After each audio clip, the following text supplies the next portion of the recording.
Good morning. Oh my gosh, Meredith, that is a lot. That is a lot. We will be praying for that. Faith. Faith says it's nap day. She gets to take a nice solid nap today during surgery.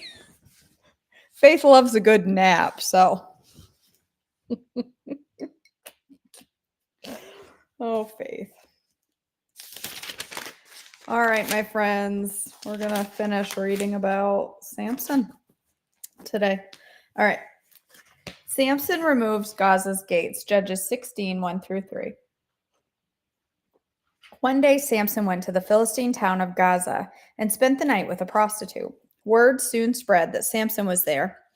So the men of Gaza gathered together and waited all night at the town gates. They kept quiet during the night, saying to themselves, "When the light of morning comes, we will kill him." But Samson stayed in bed only until midnight. Then he got up, took hold of all the doors of the town gate, including the 2 posts, and lifted them up, bar and all. He put them on his shoulders and carried them way to the top of the hill across from Hebron. Samson and Delilah, Judges 16, 4 through 22. Sometime later, Samson fell in love with a woman named Delilah who lived in the valley of Sorek. The rulers of the Philistines went to her and said, "Entice Samson to tell you what makes him so strong and how he can be overpowered and tied up securely. Then each of us will give you 1,100 pieces of silver." So Delilah said to Samson, "Please tell me what makes you so strong and what it would take to tie you up securely." Samson replied, "If I were tied up with 7 new bowstrings that have not yet been dried, I would become as weak as anyone else." So the Philistine rulers brought Delilah 7 new bowstrings, and she tied Samson up with them. She had hidden some men in one of the inner rooms of her house, and she cried out, "Samson, the Philistines have come to capture you." But Samson snapped the bowstrings as a piece of string snaps when it is burned by fire. So the secret of his strength was not discovered. Afterward, Delilah said to him, "You've been making fun of me and telling me lies. Now, please tell me how you can be tied up securely." Samson replied, "If I were tied up with brand new ropes that had never been used, I would become as weak as anyone else." So Delilah took new ropes and tied him up with them. The men were hiding in the inner room as before, and again Delilah cried out, "Samson, the Philistines have come to capture you." But again Samson snapped the ropes from his arms as if they were thread. Then Delilah said, "You've been making fun of me and telling me lies. Now tell me how you can be tied up securely." Samson replied, "If you were to weave the 7 braids of my hair into the fabric of your loom and tighten it with a loom shuttle, I would become as weak as anyone else." So while he slept, Delilah wove the 7 braids of his hair into the fabric. Then she tightened it with a loom shuttle. Again she cried out, "Samson, the Philistines have come to capture you." But Samson woke up, pulled back the loom shuttle, and yanked his hair away from the loom and the fabric. Then Delilah pouted, "How can you tell me I love you when you don't share your secrets with me? You've made fun of me 3 times now, and you still haven't told me what makes you so strong." Him with her nagging day after day to death of it. I love that. It just makes me laugh. Finally, Samson shared his secret with her. "My hair has never been cut," he confessed, "for I was dedicated to God as a Nazarite from birth. If my head were shaved, my strength would leave me, and I would become as weak as anyone else." Delilah realized he had finally told her the truth, so she sent for the Philistine rulers. "Come back one more time," she said, "for he has finally told me his secret." So the Philistine rulers returned with the money in their hands. Delilah lulled Samson to sleep with his head in her lap, and then she called in a man to shave off the 7 locks of his hair. In this way, she began to bring him down, and the strength left him. Then she cried out, "Samson, the Philistines have come to capture you." When he woke up, he thought, "I will do as I did before and shake myself free." But he didn't realize the Lord had left him. So the Philistines captured him and gouged out his eyes. They took him to Gaza, where he was bound with bronze chains and forced to grind grain in prison. But before long, his hair began to grow back. Samson's final victory, Judges 16, 23 through 31. The Philistine rulers had a great festival, offering sacrifices and praising their god, Dagon. They said, "Our God has given us victory over our enemy Samson." When the people saw him, they praised their God, saying, "Our God has delivered our enemy to us. The one who killed so many of us is now in our power." Half drunk by now, the people demanded, "Bring Samson out so he can amuse us." So he was brought from the prison to amuse them, and they had him stand between the pillars supporting the roof. Samson said to the young servant who was leading him by the hand, "Place my hands against the pillars that hold up the temple. I want to rest against them." Now the temple was completely filled with people, and the Philistine rulers were there, and there was about 3,000 men and women on the roof who were watching Samson as Samson amused them. Then Samson prayed to the Lord, "Sovereign Lord, remember me again. Oh God, please strengthen me just one more time. With one blow, let me pay back the Philistines for the loss of my 2 eyes." Then Samson put his hand on the 2 center pillars that held up the temple. Pushing against them with both hands, he prayed, "Let me die with the Philistines." And the temple crashed down on the Philistine rulers and all the people. So he killed more people when he died than he had during his entire lifetime. Later, his brothers and other relatives went down to get his body. They took him back home and buried him between Zorah and Eshtaol, where his father Manoah was buried. Samson had judged Israel for 20 years. The events of Judges 17 through 21 occurred sometime early in the period of Judges. Micah's idols. Judges 17, 1 through 13. There was a man named Micah who lived in the hill country of Ephraim. One day he told his mother, "I heard you place a curse on the person who stole 1,100 pieces of silver from you." "Well, I have the money. I was the one who took it." "The Lord bless you for admitting it," his mother replied. He returned the money to her, and she said, "I now dedicate these silver coins to the Lord. In honor of my son, I will have an image carved and an idol cast." So when he returned the money to his mother, she took 200 silver coins and gave them to the silversmith, who made them into an image and an idol. And these were placed at Micah's house. Micah set up a shrine for the idol, and he made a sacred ephod and some household idols. Then he installed one of his sons as his personal priest. In those days, Israel had no king. All the people did whatever seemed right in their own eyes. One day, a young Levite who had been living in Bethlehem in Judah arrived in that area. He had left Bethlehem in search of another place to live, and as he traveled, he came up to the hill country of Ephraim. He happened to stop at Micah's house as he was traveling through. "Where are you from?" Micah asked him. He replied, "I am a Levite from Bethlehem in Judah. I am looking for a place to live." "Stay here with me," Micah said, "and you can be a father and a priest to me. I will give you 10 pieces of silver a year, plus a change of clothes and your food." The Levite agreed to this, and the young man became like one of Michael's sons. So Michael installed the Levites as his personal priests, and he lived in Micah's house. "I know the Lord will bless me now," Micah said, "because I have a Levite serving as my priest."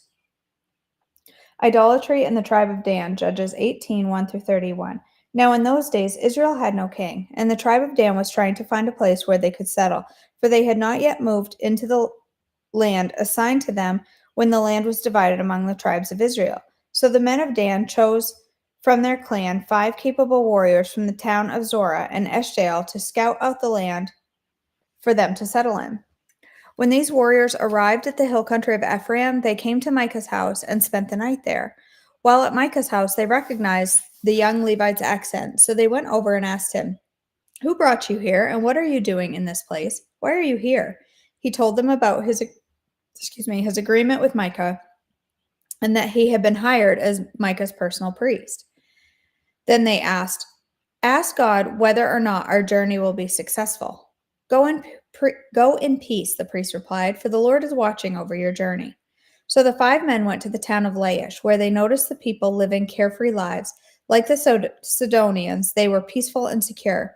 The people were also wealthy because their land was very fertile, and they lived a great distance from Sidon and had no allies nearby. When the men returned to Zorah and Eshtaol, their relatives asked them, "What did you find?" The men replied, "Come on, let's attack them. We have seen the land, and it is very good." "What are you waiting for? Don't hesitate to go and take possession of it. When you get there, you will find the people living carefree lives. God has given us a spacious and fertile land lacking in nothing." So 600 men from the tribe of Dan, armed with their weapons of war, set out from Zorah and Eshtaol. They camped at a place west of Kiriath Jearim in Judah, which is called Mahaneh Dan to this day.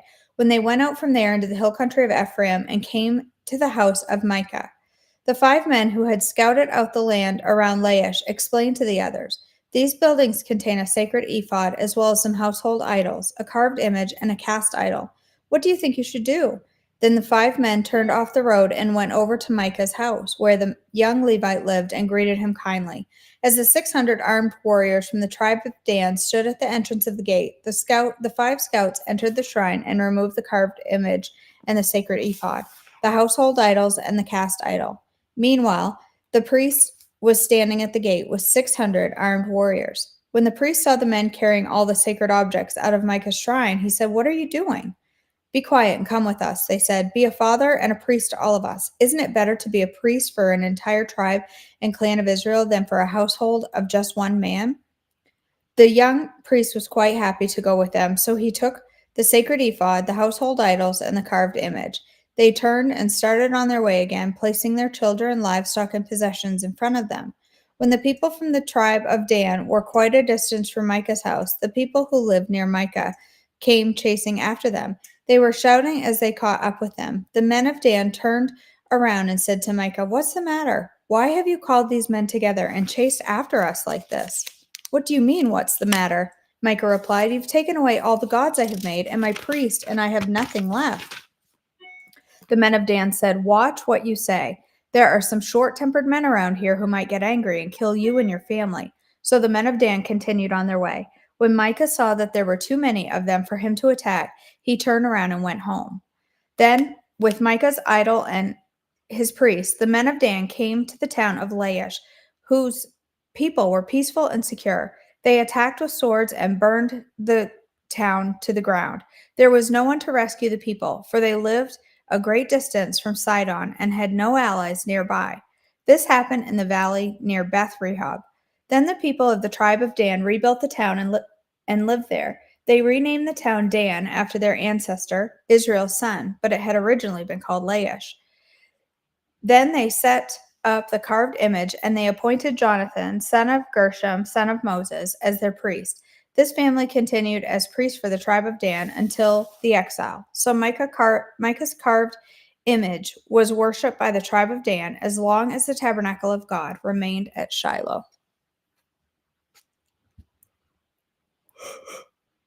Excuse me. I'm a little sleepy this morning. If the yawn didn't give it away. All right, we are on page 113. This poem is titled Life Benefits. Washed, cleansed by the blood of the Lamb, our sins were nailed to the cross. The curse of the law of sin and death is no longer the boss. Redeemed from the curse of the law of sin and death, Jesus closed the door. All the benefits are yours, the key to life forevermore. Death no longer reigns, a new creation is the kind, the spirit of love and a sound mind. Your youth is restored like the eagle made anew. Bless the Lord, O my soul, is past due. A promise of blessings for Abraham's seed comes into view. Blessed wherever you go and blessed whatever you do. October 27th, 2003. All right. Bring the chat. What did I just do?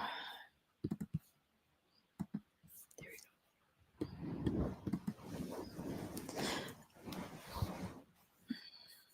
go. Just read through the chat. Bassie is good, Mallory. He's right here. Sleeping. Or I should say he's under meds. He's not really sleeping. He's just passed out.